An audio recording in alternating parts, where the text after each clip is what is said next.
There is never going to be any shortages of the external factors that play into why our economic structure in the community is so challenged. But what are some of the biggest internal problems that we have that affects whether or not we can achieve the goals that we want to achieve? Let's look at some of them. It is about that time to have that hard discussion, that difficult discussion concerning how we are treating each other as customers and as business owners. Those principles of Ujamaa that we always talk about, that cooperative economics, working with each other, buying our own services.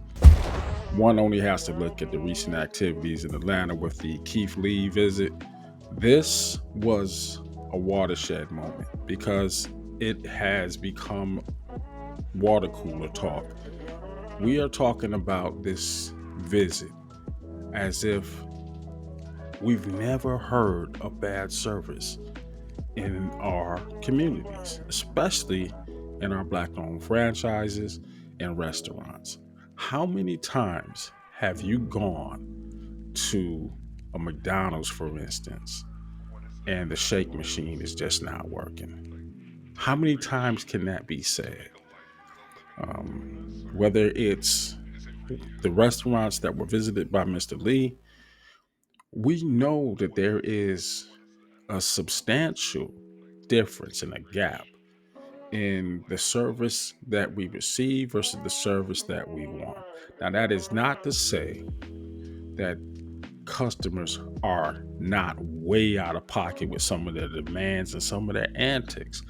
How many times have we gone into these establishments and asked for a hookup, especially the mom and pop ones who won't pull that mess at a cheesecake factory or McDonald's and ask for, a dollar cheeseburger. We don't do that anymore, right?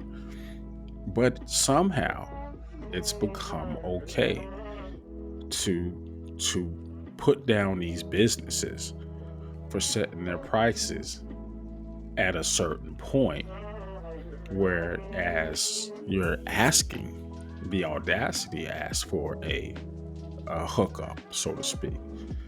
And likewise, the prices have gone way out of control. You're alienating your customer base.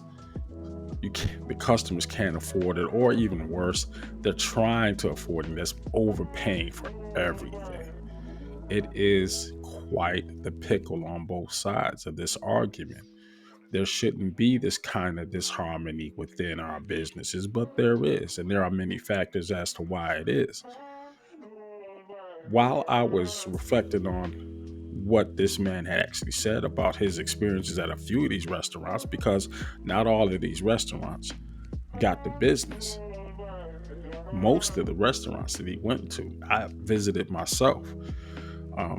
I did not have the experience at the old lady game, but I have experienced that hour long wait and did so patiently because I wanted to visit this establishment.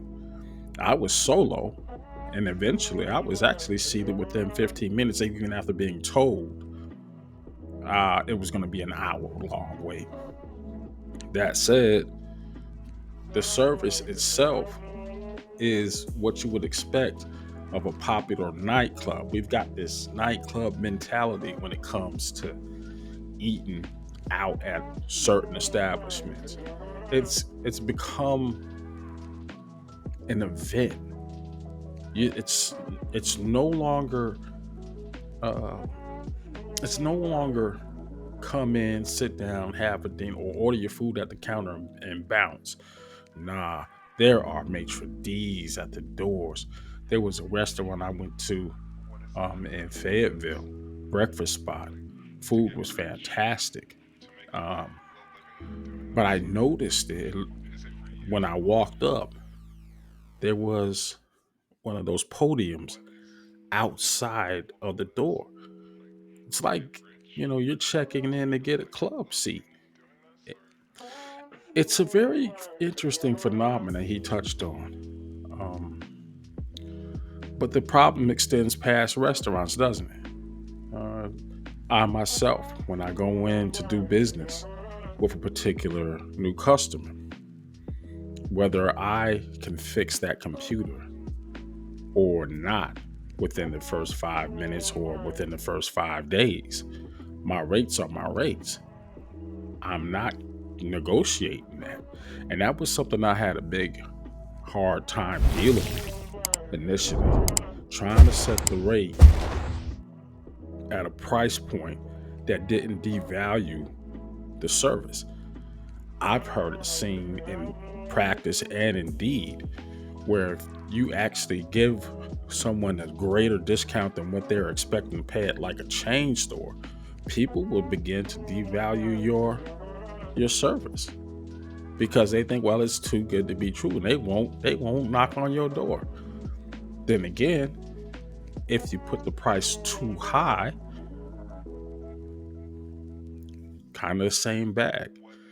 But this is a discussion we need to have in the community. I want us to really kind of look at both sides of it. Leave your comments and your quotes and your questions in the comment section. Keep them clean, keep them, within the boundaries. But let's have that discussion. The principles of Ujamaa kind of dictate that we do. In order for us to really elevate the game, we gotta first like doing business with each other. And I don't think that's a thing right now in the Black community. We don't want to do business with ourselves. Let me know what you think. Talk to you later. Remember, all money's not good money. Watch how you spend it.